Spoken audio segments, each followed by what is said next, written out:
I'm in a little motel in Muleshoe, and here's the recording for you, brother. Enjoy it. So, one thing I'm interested in is some of the language, some keywords, reverence, grace. So, what do these things mean, and what are you referring to when you speak about it?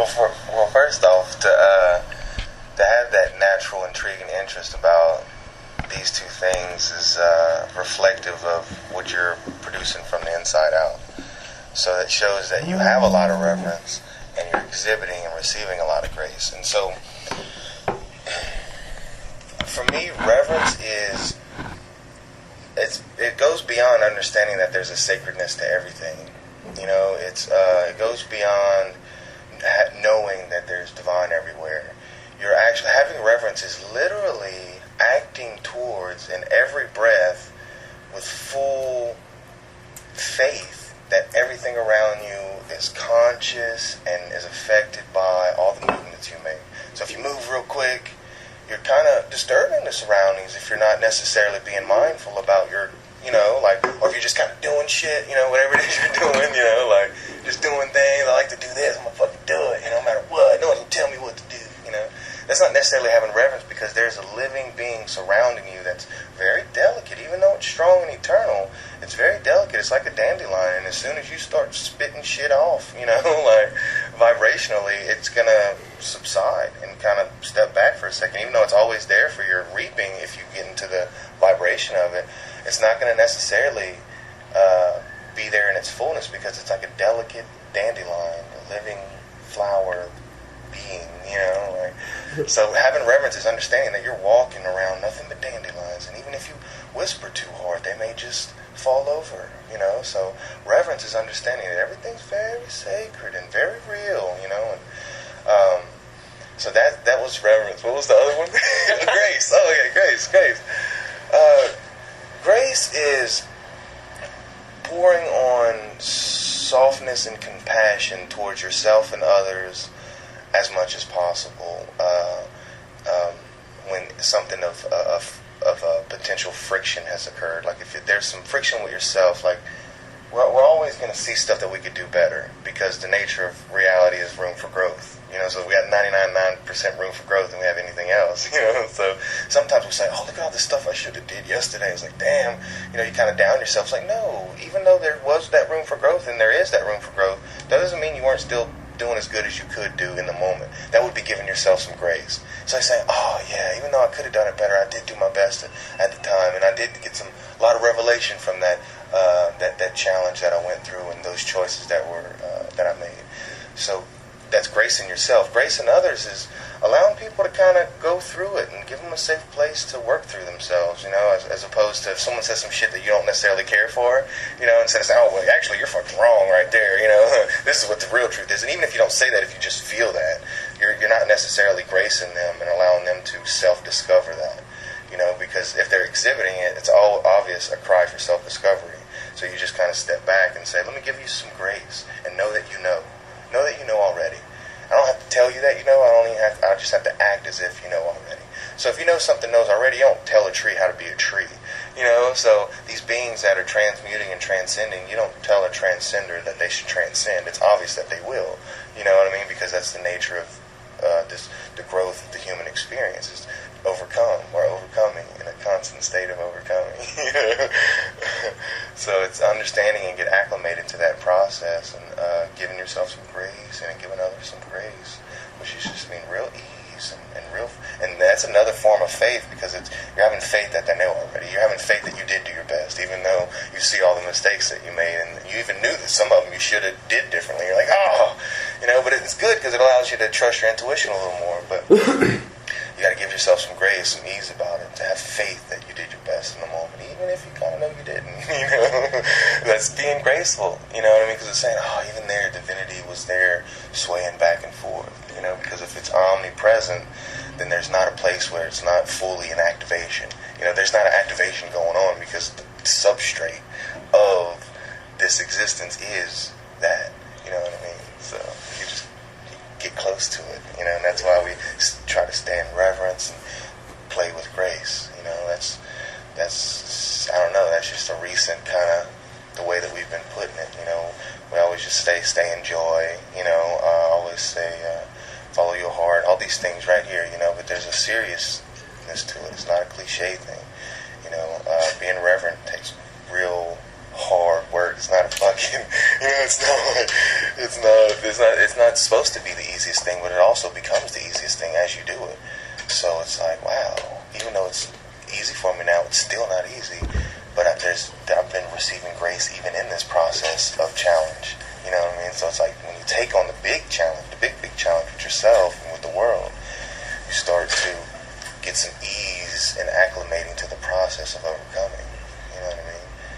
Because if this is eternal, that means we got a lot of shit ahead of us. You know what I mean? Like, good and interesting. You know what I mean? Like, so we got to get acclimated to having to read through some stuff and being cool while the shit's going down. You know what I mean? Because really, the flow of the energy that's flowing through us, just with shit like neutrinos and all that stuff, is very real, and it's happening. And there's like tons of this like super duper energy just flowing right through us right now. You know, like as we become aware of that, we kind of have to breathe a little bit and say, all right, yeah, okay, I can live and breathe and move and dance within this flow.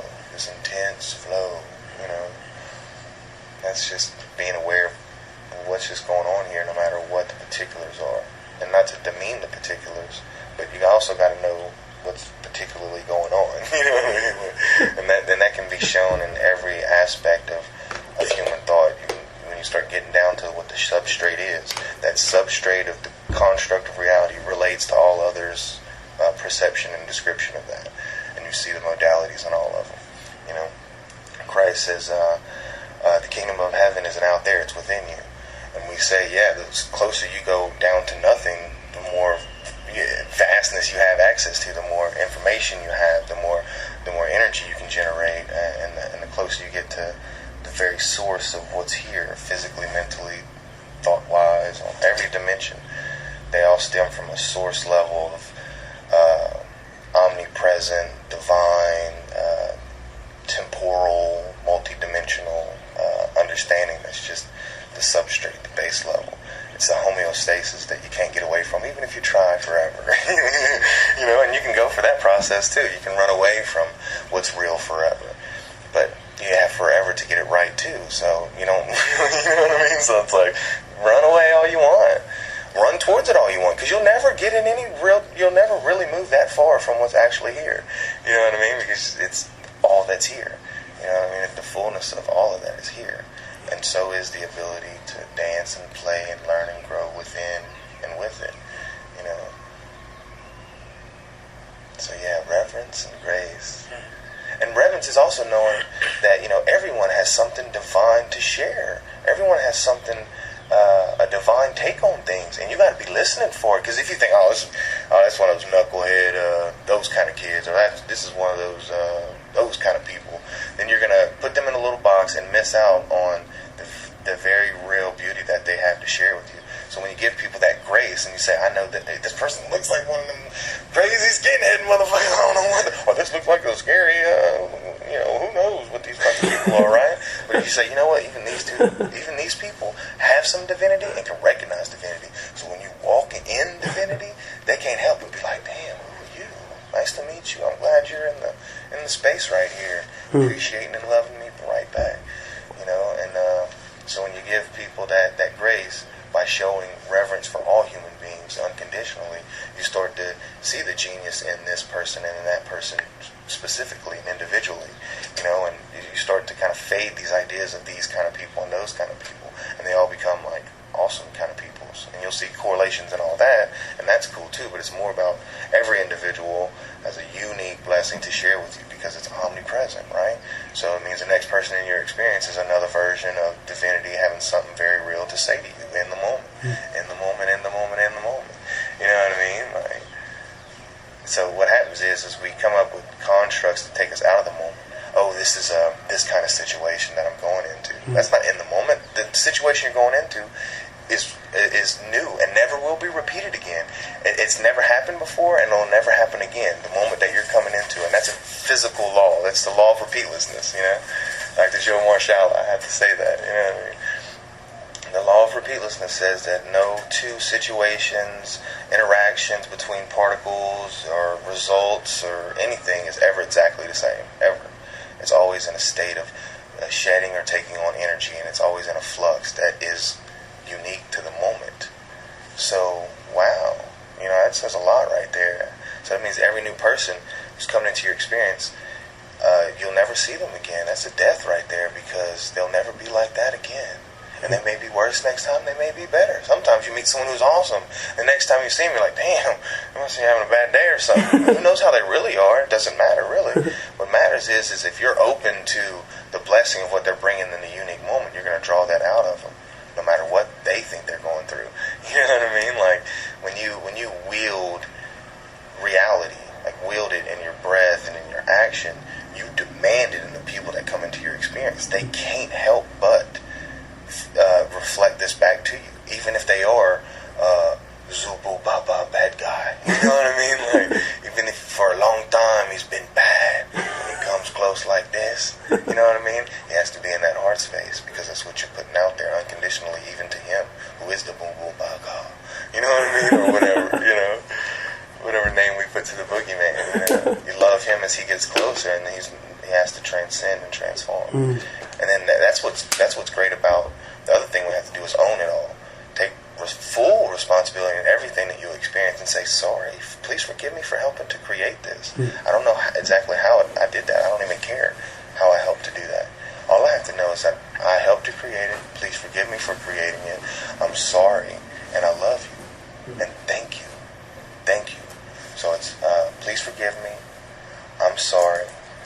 I love you, and thank you. It's a Ho'oponopono prayer, So please forgive me for creating the perceived bullshit. I'm sorry for my part in it. Thank you for going through it with us and for helping bring this clarity. And I love you unconditionally.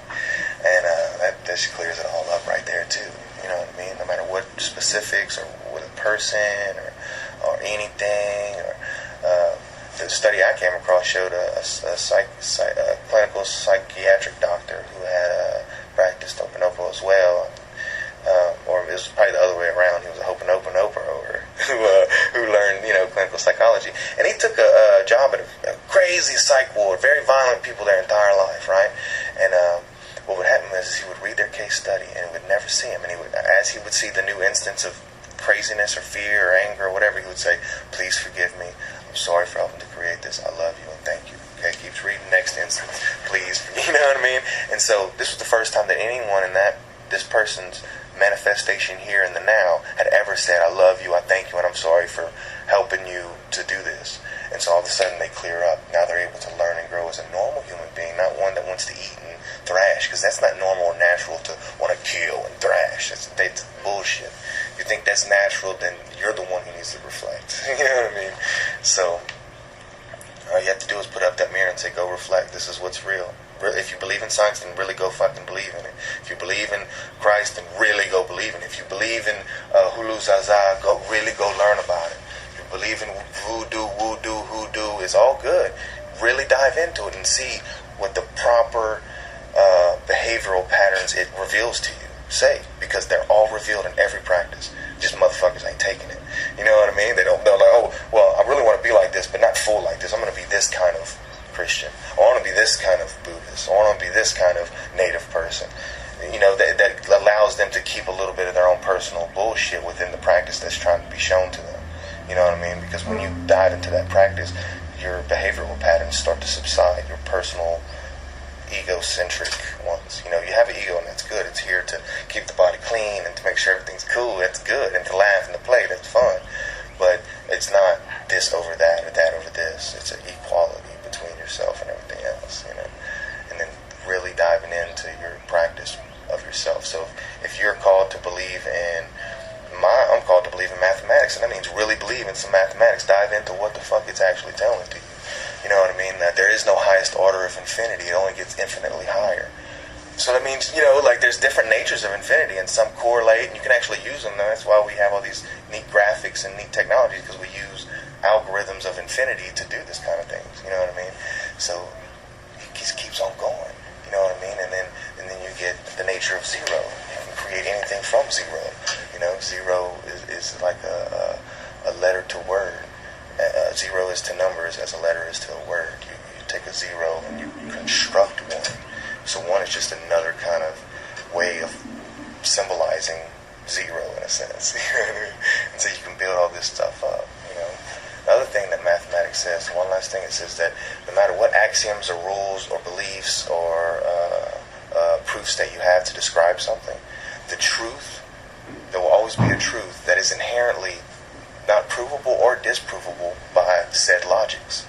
And so what you'll have to do is completely reform the basis of your logics to incorporate the new truth. But then when you do that, there's this other truth that's neither provable nor not provable, and it takes the adjustment of the whole thing to incorporate it. So it says that there is no set in stone. There is no set rules or basic pattern of anything, because unless you think of this as the basic pattern, because there's always this higher truth that has to be incorporated, and in the incorporation of that truth, there is new constructs that have to be made at the very base level. You know, so things have to completely shake up, change around, and now you have a whole new basis. And that new basis you're acclimated to, and you start to learn stuff with, and then all of a sudden you see this truth out there that you can start to get a glimpse of, but it can't fully prove it or not prove it until you break the foundations of everything that you have: the logic, the rules, the laws, the beliefs, the thought patterns, the truths, the identity constructs, the attachments. Break them all up.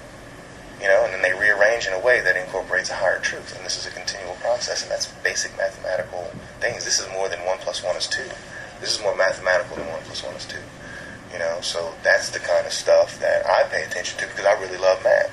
Now, some people say, well, I'm a mathematician, but they can crunch numbers and figure out fuzzy puzzles. I mean, that's fine. You know what I mean? But real mathematics is a fucking spiritual practice if you look at it. Real anything is spiritual, even if you love trees, bees, or cement. You know what I mean? Like, it's a very spiritual, very real gift for you to dive into. You just got to fully give yourself to it.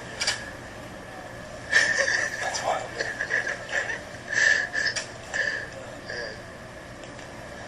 It's also interesting, you had said before that to kind of view everything as a lesson or as a blessing. Yeah, all at the same time. Everything is a blessing and a lesson. So what that means is when you're going into a lesson that you really like you really enjoy doing something, and you go learn about it from an expert that you know about, like you've read his books or some shit, you're like, I love this person, I'm going to learn from him, right? You're listening to every word, you're experiencing the shit that they're talking about, you're living life with them as they share this new information with you. So when you treat that, when you have that kind of reverence for every person, not just the experts that you like to read books about, you know what I mean?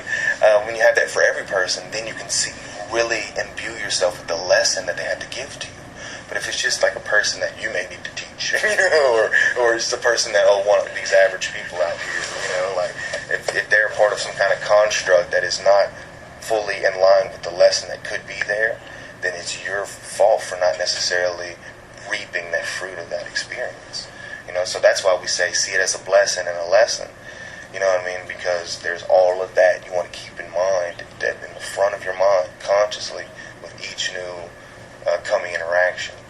You know, what you're doing is you're setting contracts and making kind of agreements between things and with things. That way you can be ready for what's coming, because really it's vast. We don't know what's coming. A lot of stuff's coming. It's very good. It's expansion. You know, it's blessing. It's more power. It's more life. It's more love. It's more force. And it's coming. And it's coming in our relationship, and it's coming in the things we meet and the things that we incorporate. You know, so we got to be ready for this. So now we need to start playing with this stuff and say, this is what I'm going to do when I meet people. And then watch them follow that pattern. Like, oh, yes, it worked. God heard the call and sent me a person that I was looking for. They were even beyond anything I could have asked for, which is great. So it's like, once you know what you're looking for, God gives you even better. But you got to know what you're looking for in every instance, in the moment that's constantly changing.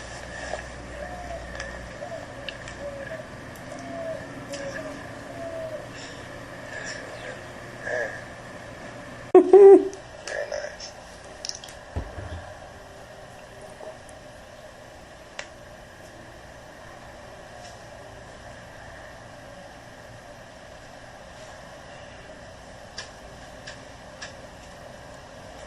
I appreciate that, man. Thank you for stimulating that and calling that forth.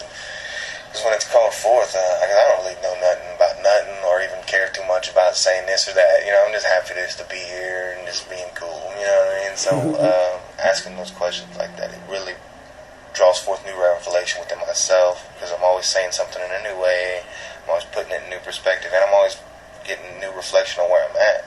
You know, so it's like, yeah, good job, yeah, some good examination for myself. You know what I mean? I like to examine myself and be real firm with myself. You know, give myself a hard time. Yeah, it's very fun. You know? Just to kind of say, how good is this little motherfucker? You know what I mean? Like, how good can he be? You know?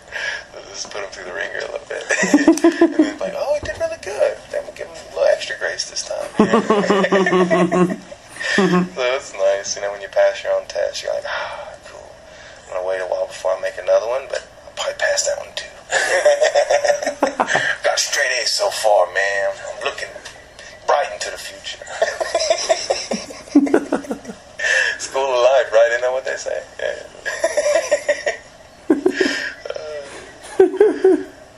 And it's great because you don't have to listen to what they say, because it's all in the wind, man. It's all in the wind. People say, well, the wind doesn't actually say anything. Well, no one really is then. Or if the wind inspires you and some idea comes with it, then it's all in the wind.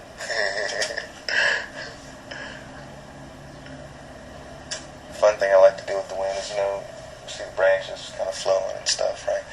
I like to think of the branches as moving, blowing the wind, as opposed to the wind blowing the branches. So it's kind of fun, these things, and they start to look like that too. Like, you'll feel them move first, and then the wind will come. You're like, oh, fuck. That's awesome.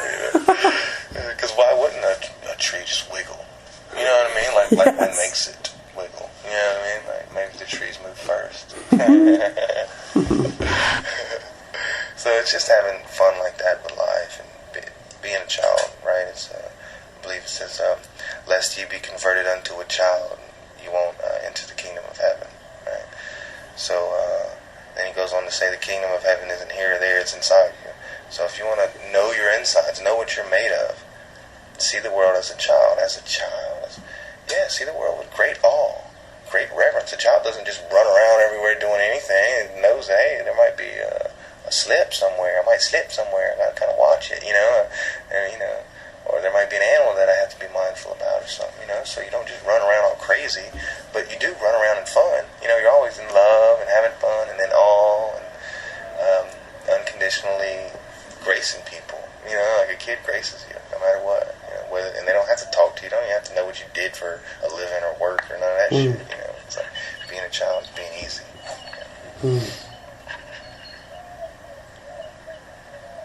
Yeah, I imagine having children, you have such a greater appreciation for that. Yeah. It allowed me to really wield it, you know what I mean? Because I was trying to cultivate it beforehand, but now I'm really cultivating it, so it's really nice.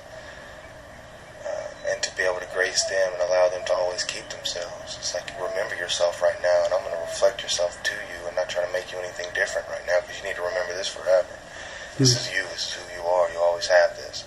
People want to take their kid away from themselves and say, you need to learn to potty, and you need to learn to do this, you need to learn all this stuff, and you need to become more. Well, yeah, they need to become more. They will. But for now, let them really soak in and imprint this child on themselves. Because if you grow up too fast, you don't have that imprint so strong, and it's harder to build it back up. If the imprint's very strong, it's very easy, to slip right back into it. So if you give your child a strong childhood, they always have a very close inner child, and that is an eternal being. That's their external, eternal being, and it's on the inside. It's their interface with the physical reality. Is your childlike essence. That's your true interface, forever. It's what's there before you're born, and it's what's there after everything else. It's always your childlike nature. And so if you really give that to a child in a physical reality, you really give them something good.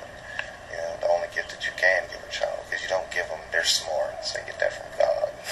You don't give them their whatever, all that stuff they either chose to pick up or not, because we know kids that rebel. Would you give them their rebellion?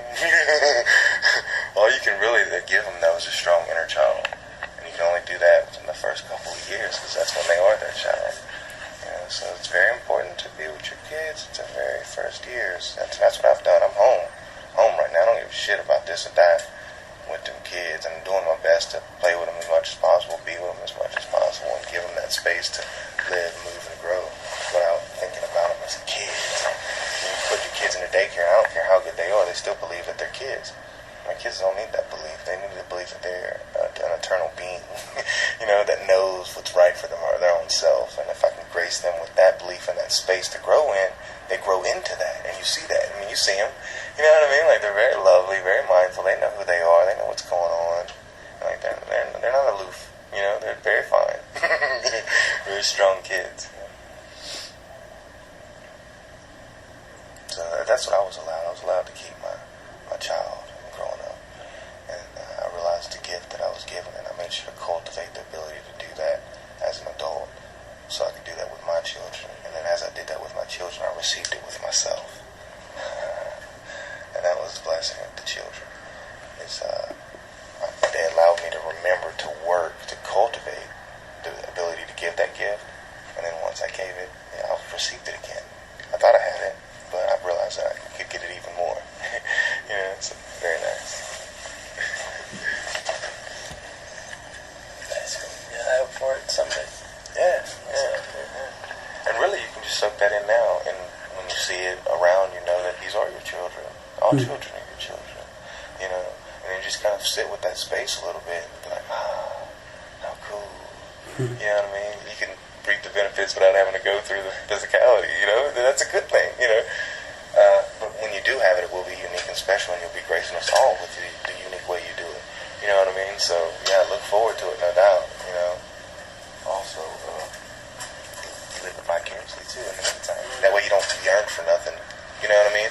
Not that you're earning particularly, you know what I mean? I'm just talking about in generals here, When you see something that you really love, you enjoy it as if it's your own then, and then you'll get it in the ways that you really need it, as opposed to, sometimes we can look at things and reach a little too much, put ourselves in interesting situations.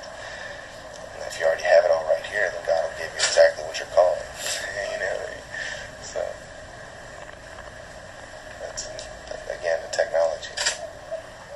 It's to feel as if you have it already, and then it shows up. Like, I can't find my keys, I can't find the keys, they won't be there. Well, I guess the keys will have me. Let me feel, the keys will find me. Let me feel like they're somewhere close, and I'll be wherever in your experience, I looked there 5 times. I looked there 5 times with the wrong mindset,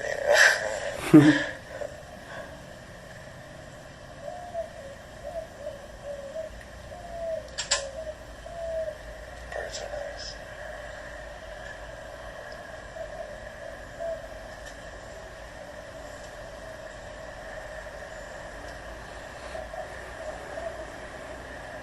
Some of the leaves. And the plants. Yeah.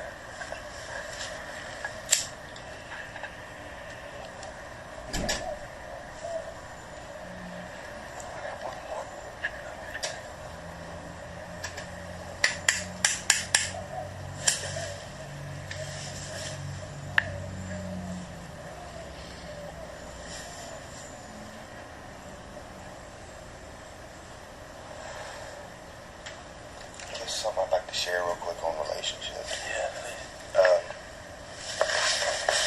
The best thing that I found as far as commitments when it comes to relationships, the commitment to make to every relationship is to never hold that person responsible for the way you feel. So if you're in a committed relationship with a lover, never hold them responsible for the way you feel, whether you feel abandoned or not paid attention to or hurt, or you have to own all these feelings yourself. No one did them to you. And so you have to tell this person, I promise to never hold you responsible for the way I feel. And then you have to practice that energetically and emotionally. And it's very, very hard with a person who is your closest bond in this physical reality. It's supposed to be that hard. You don't have to do this with everybody, but you got to at least do it with someone. And really, you want to try and do it with everybody too, but you really need one person to grind that shit out with. And that person may change from time to time, and that's okay, but you always want to be kind of practicing this to the greatest extent. That way you can allow others to be off the hook, and you don't do that subversive manipulation that we can do with, in relationships when we emotional attachment to them go and see their best friend or their old girlfriend or anything, like them go and do anything to have any kind of attachment or emotion towards it makes them not want to do it. And you know that. Even though you may not think that that's why you're doing it, it's what it does. So regardless, when you have these emotional outbursts towards things that are your no business to even think about, that you create manipulation. And then there's a lot of manipulation going on. I'm trying to manipulate everything to love. You're right about that. I'm trying to manipulate everything to be the best it can be. You're fucking right on. I'm going to flex every muscle I have to make it so. You're right. You know what I mean? But that's the nature of reality. So we just got to be careful because everything is flexing like that. So you got to really kind of get your shit straight. And so in order to get your shit straight, you got to own your own emotions. Because your emotions allow the cracks in your aura that allow bullshit to come in, or the cracks in your bioenergetic field, or the cracks in your immune system. Stress is the leading cause of everything physically bad. You know what I mean? And so when you're stressed out, you're not being reverent and you're leaving open a crack. And so when you're saying, this person is making me upset, then you're not allowing yourself to heal that upsetness. You're going to remain upset for a long time. If you say, this person is not responsible for the way I feel upset, I need to change that. Boom, you took responsibility for it. You didn't leave your crack open too long. You healed it before some shit came. Or, and as the other way, you would say, oh, this person's doing it to me. You leave it there for a long time, and now a bunch of bad stuff happens in your life, and you attribute it to them too, which just keeps the whole thing going. You know what I mean? So no matter if it's a group of people, the bad guys, those bad guys, this person or that person, don't let any of them have any say in the way you feel. And tell them that you do not hold them responsible for the way you feel. And then start looking at these feelings and start changing them. So if you really, really hate kangaroos, you just hate them motherfuckers, you need to examine that and say, you know what, kangaroo, I don't hold you responsible for the way I feel towards you. So who's responsible? You are responsible. So it's up to you to kind of heal that charge so you're not going around hating kangaroos for no fucking reason and giving yourself cancer. You hate kangaroos. What a way to die. Gave you cancer. Congratulations. You can learn so much better lessons, like transcend that. You don't have to give up your lifetime to do that. Because this lifetime is the only one you're going to live like this. Even though you may live forever, this particular lifetime and the way it's rolling will never happen again. And you got a unique lesson to learn from it and a unique gift to get from it. But you really got to cultivate the fullness of the life. You got to really kind of take it to beyond anything that you consider to be your existence, in order to liven up your real existence,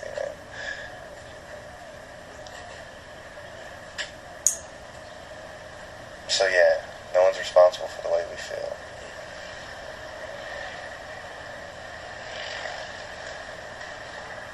It's an empowering thought, I think. Yeah, and that's the idea, is give yourself as much control over your own shit as possible. That way you're in the driver's seat. Because it's when we're in emotional distress that we do stupid stuff.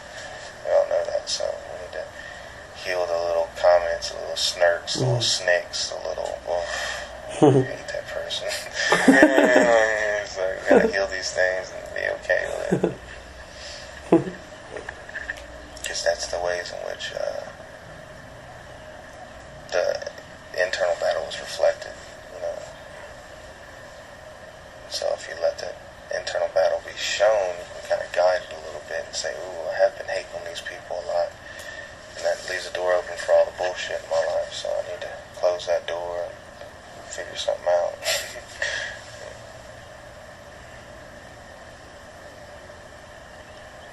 That's awesome.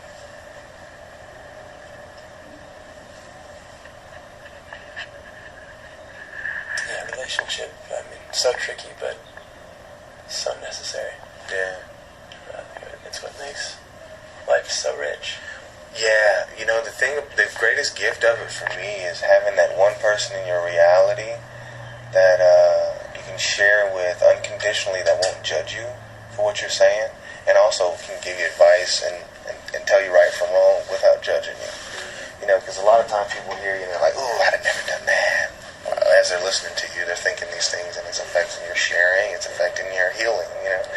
So when you have at least one person that will listen to you and, you know, just be okay with everything you have to say, you know, allow you that. Just allow it. Even if it's hard for them to listen to, even if they don't like it, and even if they hate it, they'll listen to it and not attach it to you. They know how awesome you are, you know. They know what the blessing you are. And that's what's good about a real close, loving relationship, is that right there, is the ability to share unconditionally. Because once you share a lot of shit that's on your mind, whether it's a weird desire or a weird fear, it brings it to light, and now you have another person who's like loving it, and kind of dissolves a lot faster. So, because I would express to Laura all kind of crazy shit, like I feel like doing this or that, and it'd be some weird, crazy shit, and then after I would share it with her, I'd be like, oh my God, as I said it, I didn't even feel it. I was just convincing myself, because I was thinking too much about it, that it was what I wanted to do. But as soon as I said it out loud and acted like that's what I wanted, I realized energetically and emotionally it's not. It's like, that's awesome. Thank you for letting me share that, being open to hear that, you know. Sometimes it's not easy. It's like, I really like old Mrs. Clement. I want to give her kisses. And she's like, that's kind of hard to listen to, man. And I'm like, I'm sorry. I was like, you know what, I don't really feel that way. I just had to express it. You know, I thought I felt that way because I was fantasizing and thinking in my head. It's like, once I shared it and let it be known, it's kind of nice to get it off my chest. And she understands the process, you know, so she don't have to deal with, you know, anything about it. You know, she knows that these thoughts are just there, and we can transmute them. Let it, because if you don't share it, you're going to act it. Which one do you want to do? Would you rather just share? It's a lot easier just to say it out loud and get it over with than it is to have to go through it, becoming the person who's done that. It's a lot different than saying it was a thought I had one time, as opposed to I'm a person who did that. It's very hard. It's very different. Both of them will exist, so you need to do something with the thought. You can either become the person who did it, or you can be the person who let go of the thought because you shared it. That's what confession and all that shit's about, you know. Like, just get it off your chest if you're thinking about hurting somebody. That's why they say, yes, talk about suicide if you're thinking about killing yourself, because as you say it, first of all, people are alerted to the realness of what you're doing, and also, you kind of get it off your chest. You're like, oh, I just need to share like that I felt like that, you know. That's why it's real nice to have that one person. Because you can't necessarily tell everybody everything, because they will think you're crazy forever, you know. So you have to, it's a very delicate process, you know. And there's some people